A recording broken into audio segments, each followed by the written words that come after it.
الخريف من الفصول اللي بجد مريحة للنفس، تحس كده ان هي بتعالجك نفسيا.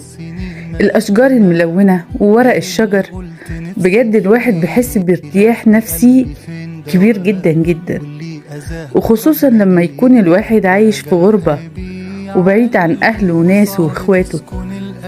بجد الواحد بيتعلق بأي حاجة ممكن تريحه نفسيا. انك تقعد تبص لمنظر الورق كده في الشارع والخضار والالوانات اللي في الاشجار، بجد شيء مريح جدا.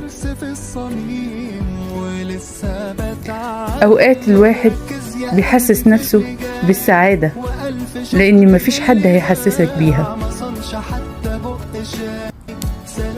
الخريف يعني الدفى والبرد في نفس الوقت.